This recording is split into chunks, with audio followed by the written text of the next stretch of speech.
Hi, Moni. How are you today? I'm good, Jack. How are you? I'm I love good. that you're wearing a tank top. Thank you. In my mind, it's spring because the calendar said it was spring, so I say it's spring. I've stopped wearing socks. I'm freezing my ass off, but I am not going to go back to wearing socks or winter coats. And I'm No, wearing like tank tops now. I love it. I like that you're all bundled up. I know, because I'm cold in my house for whatever reason. It's beautiful and sunny outside, but for whatever reason, it's cold in here.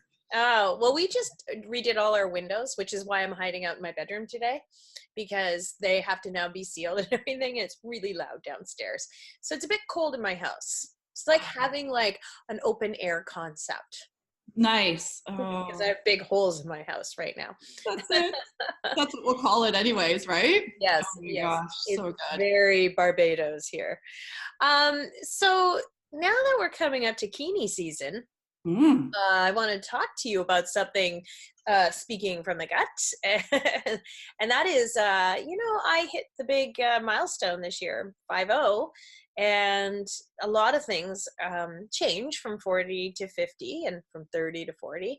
Mhm. And one of them is the way our body responds to exercise. And Mhm. so a lot that we don't hear about, I think, is that, we hear cardio and jogging and running and all these great activities, but as we actually get older, they're not as great for us as we think, and there's a variety of reasons for that. But I want to talk about that today because I love like the hit training, and I Mhm. love my yoga and my Pilates. I've never been a big runner, but as you get older, running is maybe not so good for you, and just doing cardio is not really where we're going to see the physical benefits if we're trying to like stay in shape and kind of tone up and slim down for the dreaded bikini season. So, Very what say true. ye? What say ye? Oh my gosh. So this is my jam. I love this because we've already talked about some of the key principles of obviously losing the extra fluff in our 40s in our other interviews that we did. And one of them that we're talking about right now is really that we have to work out smarter, not harder in our 40s, Yeah. based on some of the reasons that you mentioned, right? Yeah. The cortisol levels increasing, the cardio mentality, etc.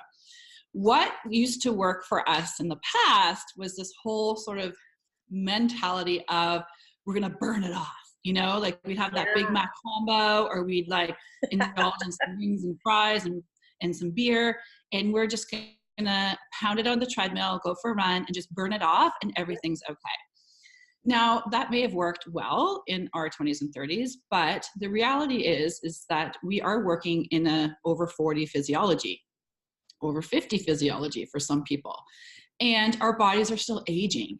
And when we are working out, we have to remember what we're basically doing is that we're breaking apart our body and asking it to rebuild into either being leaner, stronger, faster, whatever it may be. And that takes time as we get older. Because just think, we just don't heal the same. We don't heal as fast, right? Yeah, that's right. So you have it right. And it doesn't mean we can't run. And I think that people get confused because their doctors say to them, especially as we age, your cardiovascular, your heart health is so important. Make sure you run, make sure you get your cardio in.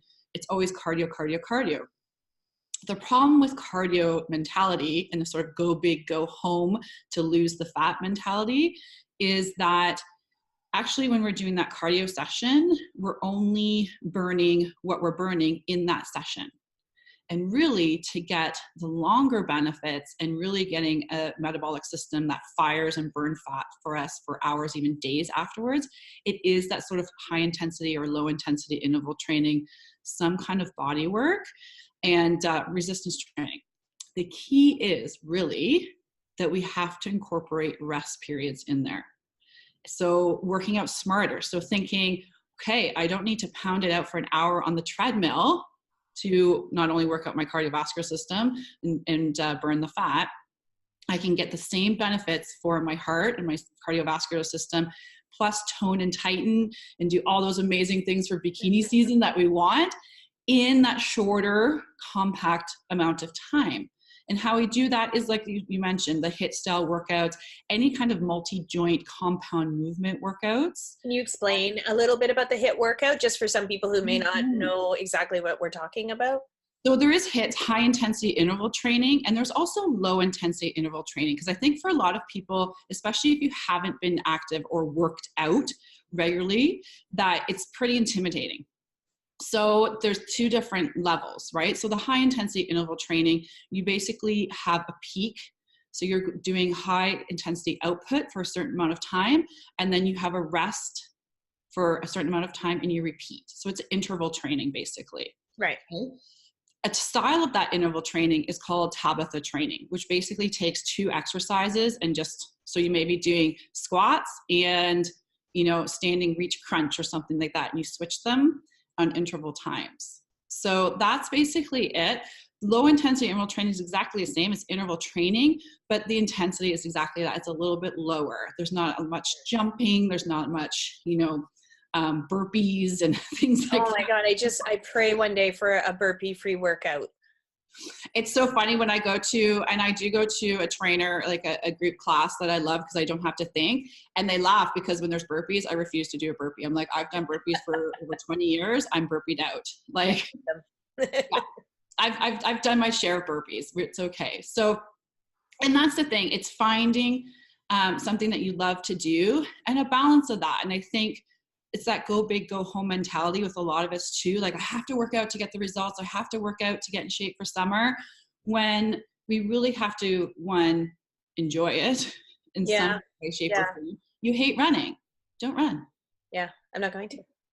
So, but then there's always the question I always get, there's people that love to run. So they're just like, could I never run again?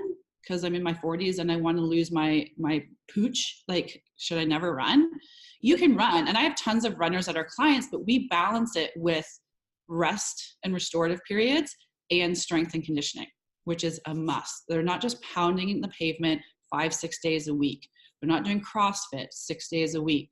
Yeah. Incorporating, like, I'll give you my typical week. So I do 2 sort of HIIT style functional training that's more resistance based. So we're working with weights basically. You can do it with body weight too, it doesn't matter. Twice a week, about 30 to 40 minutes, no more than that. Then I do a yoga or a flow class, something that's very restorative, once a week. It's about 45 minutes.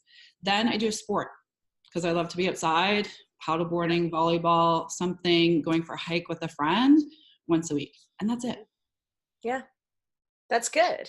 But you're getting, the intensity is still there, right? We're not forsaking duration for intensity. Like, we're still working out hard. We're raising up our heart rate.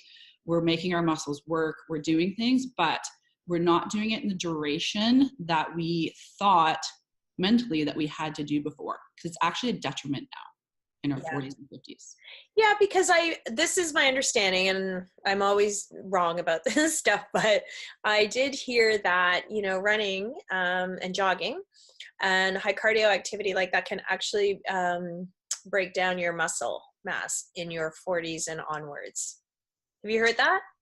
It can. It depends on food, really. It depends what you've eaten before, during, and after your workouts, really, because it's all about your glycogen storage and how readily you deplete it and what your body needs for energy.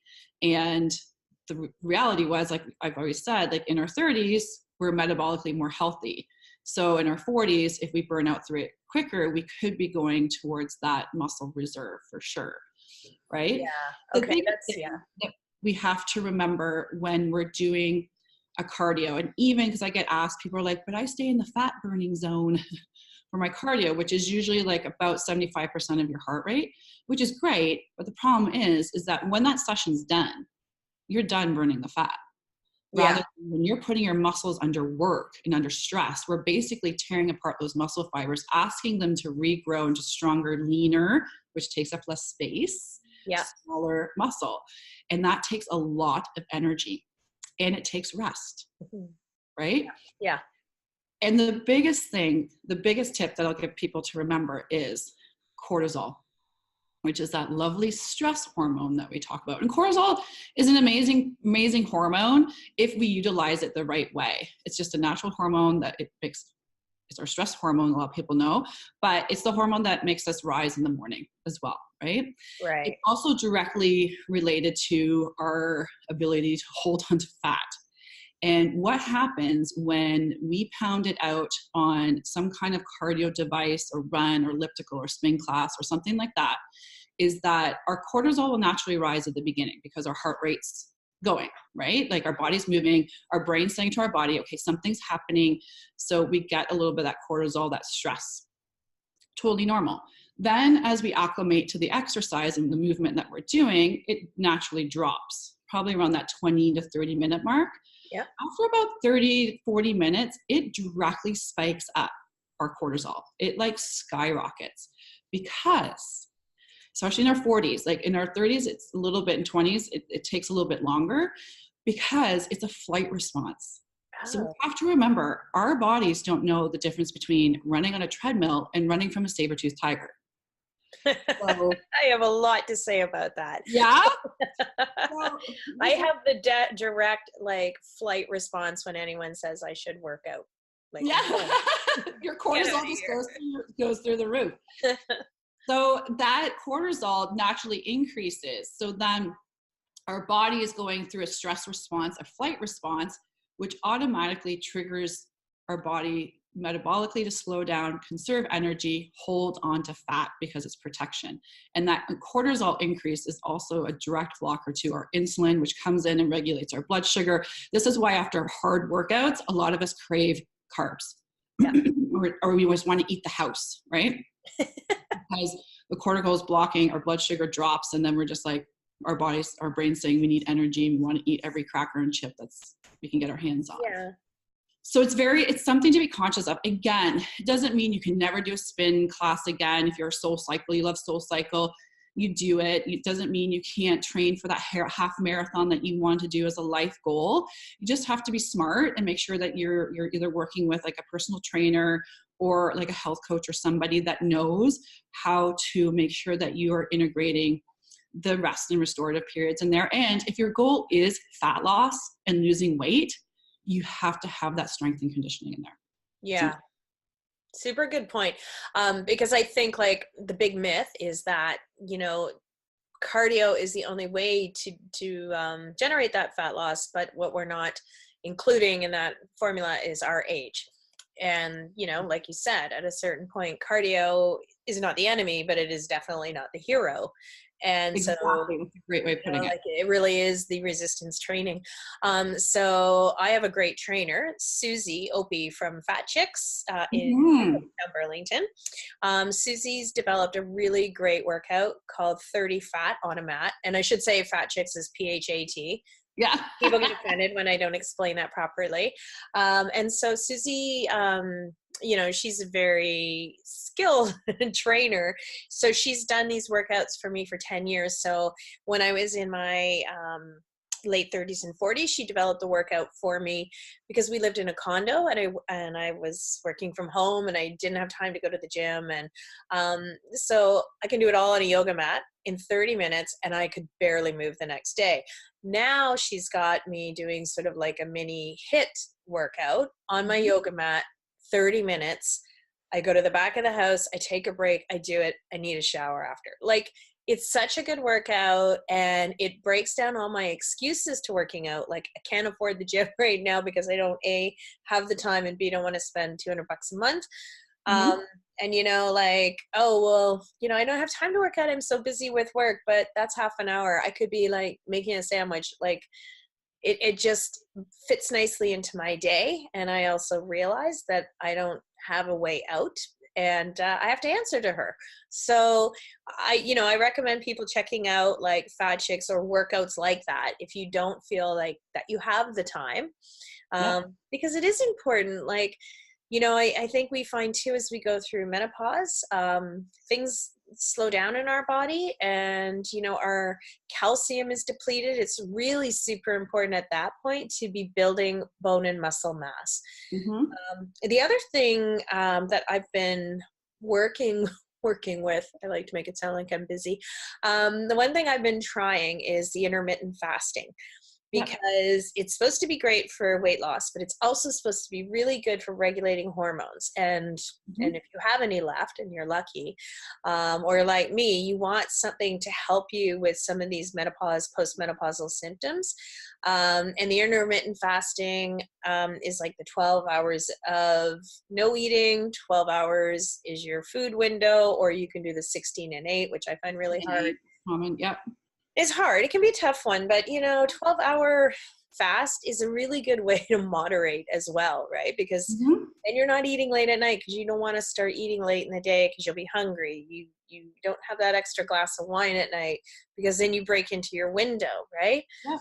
And it's just a simple way to drop a few pounds, but it also helps you get more into that.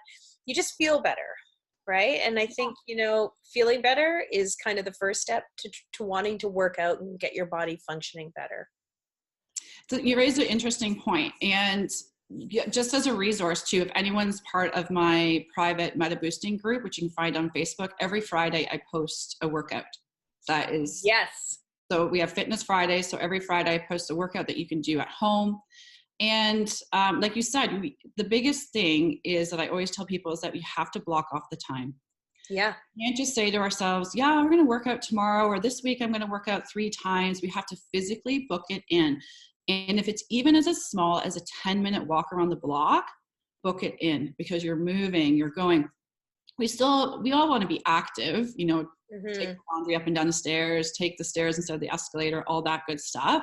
But for actually raising up our heart rate and taking the time to mind body connect, which is so important, because a lot of us feel like our bodies have broken up with us. Yeah. Right? So feeling our muscles work, feeling that soreness, which feels good kind of, because you're like, oh, my muscles Does are feel good. working. Yes, because you mind body connect. So it's booking the time in your calendar. And I Yeah. said, well, if they have you're like, I'm like 10 minutes. And I love the Tony Robbins saying, he's like, if you can't find 10 minutes for yourself in a day, then you have a serious problem. Yeah.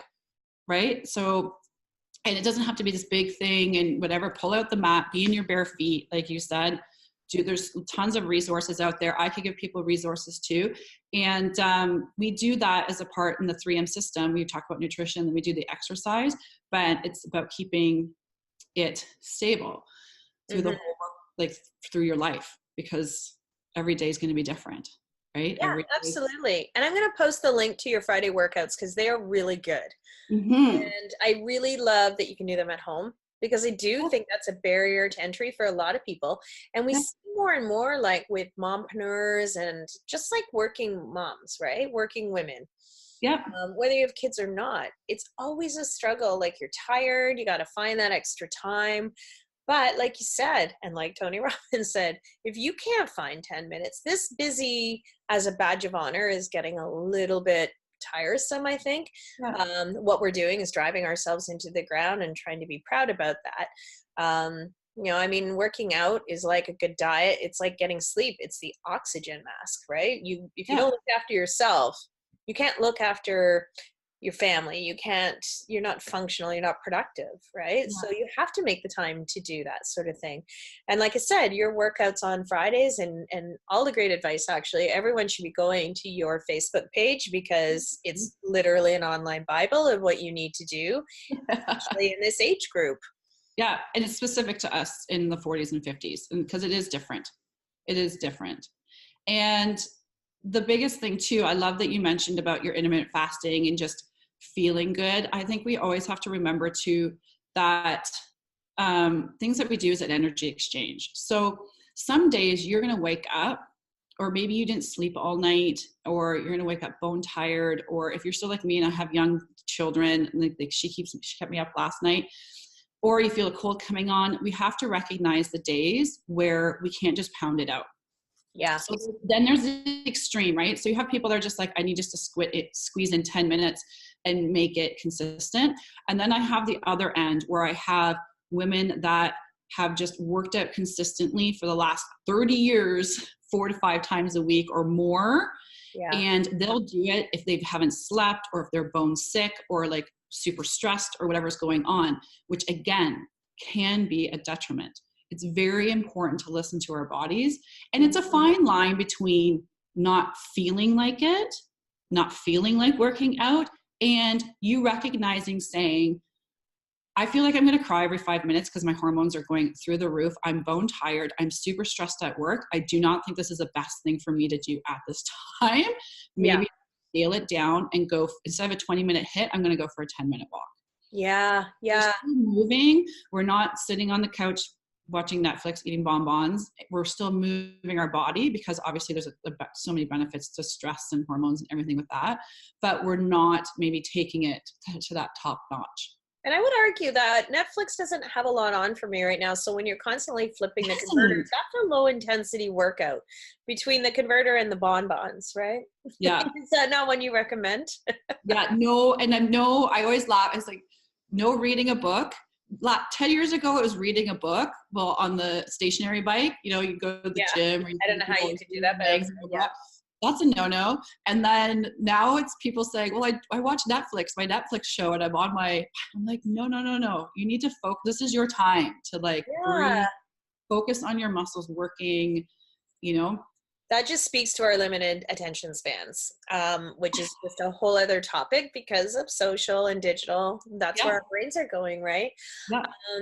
I was listening to a news program yesterday on CBC, and I think they were saying, I just caught a snippet of it, but in Asian culture, they talk about, and I forget the term they gave it, but basically it's like getting up and leaving your desk. So they say that 10 minutes, once an hour, get up, stand up, leave your desk, walk around just for 10 minutes an hour, and it highly reduces stress. Yeah. So I think we need that. You need to disconnect from your screen, from your monitor, from your phone, from people every 10 minutes. It's like a washroom break. Yeah. I had a client once that I had him do that because he drove to the GO station, sat on the GO, sat in his office, and then did the same coming home, had dinner, was sitting, watched TV with the kids, sitting, like his whole day was sitting. Yeah. And he actually had circulation problems. So it said but he was in a very stress banker job. And he's like, I can't walk away from my desk because you're so in the moment and everything. And I was like, this is your livelihood. This is it. I'm like, put an alarm on your phone. And it's just, we put him even at 2 minutes. I'm like, just to get the circulation and movement going in your body again. That's why a lot of people should get the Apple Watch, right? Just that little ping to remind you to get up and move. Yeah, get up and move. That we forget that, but we do. Movement's key. And I think that's one of the key things too, because my expertise is in aging metabolisms. And a lot of people are like, oh, my metabolism's broken. I'm like, why would you say, how do you know that? Because actually our metabolism doesn't change very much as we age. What changes, which directly relates to our metabolism, is our sedentary lifestyle, the foods that we eat, pollutants and toxins that are around us all the time, and our lean muscle mass. Yeah. Right? To have that. So that lean muscle mass greatly depreciates from 30 onwards every decade, and we really need that for obviously just for functional fitness, to be able to carry grocery bags when we're 70, to looking good in a bikini, to just have just health and longevity, right? Mm-hmm. Yeah. And also to not look like Jabba the Hutt. Yes.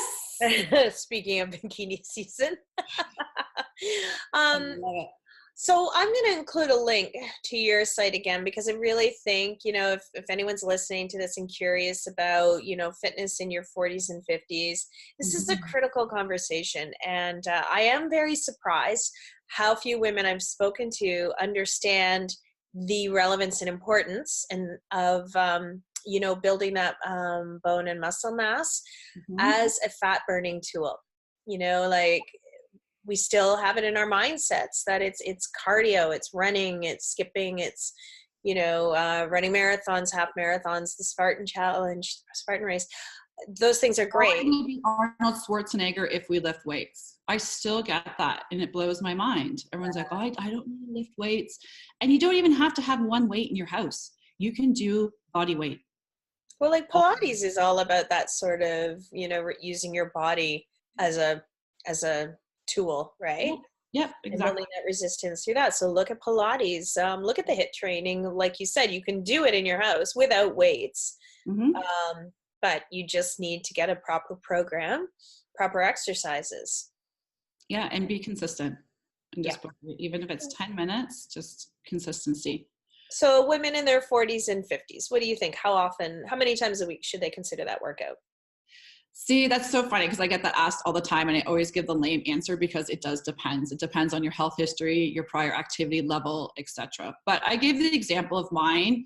I always say these critical things: never miss a Monday, because I feel like that sets the intention for the week. Never Oh, go more than two days without doing some kind of time period resistance workout or whatever exercise routine that you might have. Could be a yoga, could be hike, whatever it is. And keep it consistent, book it in your calendar. And yeah. that's the biggest thing. So we don't want to go, back to back to back to back. And I laugh because my clients that are, big runners and athletes and are used to just going big or going home. And when I scale back their workouts for them to lose fat, they look at me like I have 3 heads. Yeah. So it's a little bit of that, right? And finding the time to find things that you love to do. If it's yoga, if you hate yoga, don't do yoga. Find something that you like. Step outside your comfort zone a little bit when it comes to resistance training. Try the HIIT workouts. Try your friends' programs. There's tons of stuff online too. Yeah. But that's good. So 3 to 4 times a week. You can say for the average person that's of decent health, doesn't have any acute injuries, etc. Is ample. Obviously, if you're 3 to 4 training times a week at like, how long? Half an hour? Yeah, Hour? I'm going to go over the 40-minute mark, including like a good cool down and stretch, right? And a nice warm up at the beginning, always warming up our muscles for sure, don't forget. Yeah. And then a cool down and stretch afterwards. If you can only squeeze in 10 minutes, do 10 minutes. Yeah. But I wouldn't go over. I like the range. I get into that 30-40 range. I like that because I still feel like I'm getting something. I don't feel like I'm having to rush through something or I've blown my whole day working out, right? Yeah. Yeah. And then it's listening to your body, and it's hard, and it's something that's not going to happen overnight. And I think that's something that I work a lot with my clients on, is just listening to your body and listening what is going to be beneficial for you that day, rather than just pounding. We as women are trained to ignore our gut, ignore our body, and just please everybody else, right? Just do it for everyone else. And I think that's really critical. We really need to start tuning back into ourselves, because we are the oxygen mask, right? If we're not in good shape, we're not aware of what's going on, and we're not keeping ourselves physically fit, then we're not productive and we're not helpful, right? To ourselves or anybody else. So, and we want to enter our 60s and 70s feeling like we do right now, still having strength and and the bones and muscles to do anything. Yeah, it just comes down to functional fitness. It's about getting up and down the stairs without knee ache. It's about, like carrying our groceries. It's about running with grandchildren. It's things that in this stage of the game that we just kind of have to think about, as well as obviously the aesthetic portion and looking good and feeling hot. Huh. I'm not opposed to trying to look good. No, I think we're only 40 and 50, like 100% we can still be hot, and we deserve that for ourselves. But I think a lot of women are like, oh, no. I think that's old thinking, to think that when you hit a certain age, you just aren't relevant, can't look good, everybody invisible, right? I think women often feel after they hit the 40 mark that they're invisible. You don't have to be. Yeah, no. And it's putting that focus, like you said, back onto yourself. Yeah. And believing 100. And I said that with any health journey, with any client before I ever work with them, I always ask them, what do you envision for yourself? Don't say to me, I want to lose 20 pounds and I want to be a size 8. No, what do you envision? Like, how's that feel? Yeah. And it's hard for a lot of women, because they're just like, oh my gosh. And I had someone say that she was perfect. She's like, I want to tuck in my shirt and wear a belt and not feel like I just want to tuck in I feel good when I do that. I feel professional, a nice crisp button down shirt with a nice red belt and my jeans, like heels. I just want to tuck in my shirt. I'm like, that's a great vision. That's a really good conversation back onto what do you want for you, right? Yeah. Yeah. So maybe that's the first step. Set your goals and your intentions. Yeah. Okay. Well, I'm going to include the link again, to your Facebook page, your group, because I think anyone watching this who's, heard anything that you feel is helpful should check out your page and join. Mhm. And there they will find all the answers. But Yay. Moni, thank you so much. And I'm looking forward to our next episode. But this was really great, really helpful. I think it's really inspiring to know that at this age, it doesn't matter. It is just a number, but that number does mean certain things for our health, but it doesn't mean certain other things. So we got to bust through those myths. We've got to understand what our body needs. And I mean, swapping out cardio for more, resistance training is just a different way of looking good. Work out smarter, not harder. That's right.